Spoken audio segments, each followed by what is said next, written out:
درست ہے کہ قیامت کی کچھ نشانیاں بیان کی گئی، اس میں سے جو نشانی قرآن نے بیان کی وہ تو ایک ہی ہے۔ قرآن مجید میں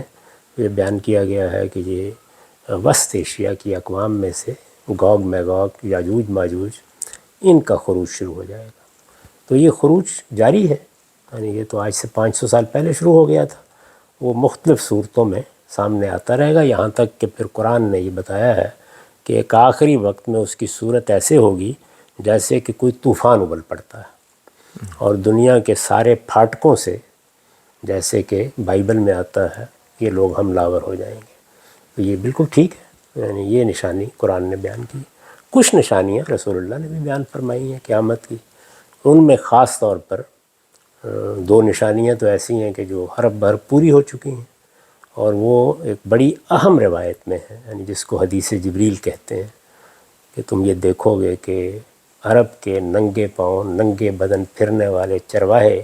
عمارتوں کی بلندی میں ایک دوسرے سے مقابلہ کر رہے ہوں گے، یتطاولون فی البنیان، اور غلامی بحیثیت ادارہ ختم ہو جائے گی۔ تو دونوں چیزیں ایک ہی وقت میں ہوئی ہیں، تو اس لحاظ سے آپ کہہ سکتے ہیں کہ قرب قیامت کی علامتیں نمایاں ہونی شروع ہو گئی ہیں۔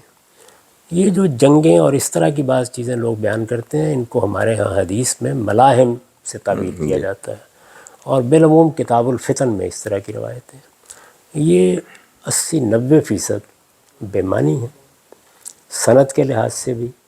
اور اپنے مضمون کے لحاظ سے بھی، اور اس میں بہت زیادہ چیزیں لوگوں نے گھڑ کے شامل کرتی ہیں۔ قیامت کی جو نشانیاں بیان کی گئی ہیں وہ مسلم میں بیان ہوئی ہیں، اور وہ 10 نشانیاں ہیں۔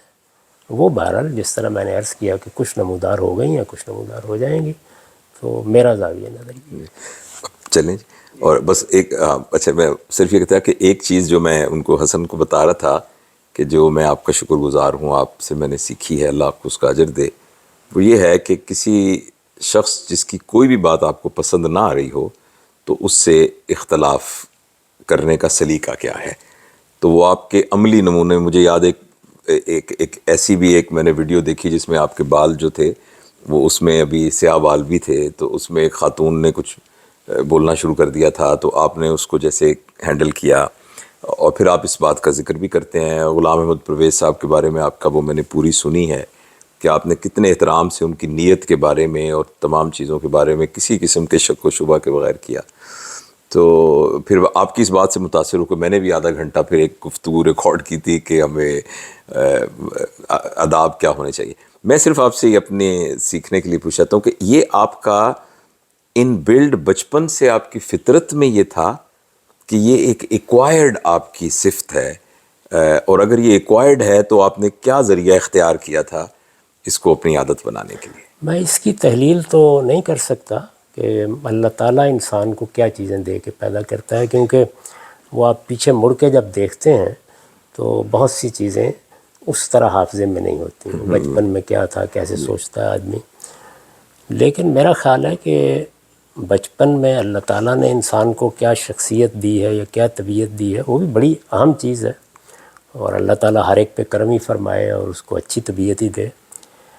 اس سے بھی زیادہ اہم چیز یہ ہے کہ جو آپ کے اولین نقوش بنے، جیسے اب آپ کام کر رہے ہیں، تو آپ کیا کریں گے؟ آپ اصل میں بچوں پر اولین نقوش مرتب کرنا چاہتے ہیں، اسی لیے بچوں سے کام کر رہے ہیں۔ وہ اولین نقوش کہاں سے آئے؟ تو میرے ہاں وہ اولین نقوش 3 شخصیات سے آئے ہیں، اس لیے کہ میں اپنے اسکول کے ابتدائی زمانے میں جن ذہنی اضطرابات کی نظر ہوا، کیونکہ میرا پس منظر تصوف کا پس منظر تھا سارا، اس میں اسلام پر قائم کرنے اور آگے کی منزل کو متعین کرنے میں بر صغیر کی جن 3 بڑی شخصیات سے میں متعارف بھی ہوا، اور ان کا مجھ پر بہت غیر معمولی اثر بھی رہا۔ میرا خیال یہ ہے کہ ان کی طبیعت منتقل ہوئی ہے۔ اگر آپ غور کر کے دیکھیں تو وہ تینوں اس کا بہترین نمونہ تھے۔ ایک مولانا ابوالکلام آزاد، دوسرے اقبال، اور تیسرے مولانا سید ابوالعلا صاحب مودودی۔ یعنی تینوں کی آپ شخصیت کا جائزہ لے لیں، آپ یہ دیکھیں گے کہ میں تو خیر ان کے پاؤں کی خاک بھی نہیں ہوں، لیکن میرا خیال ہے کہ جو آپ وصف بیان کر رہے ہیں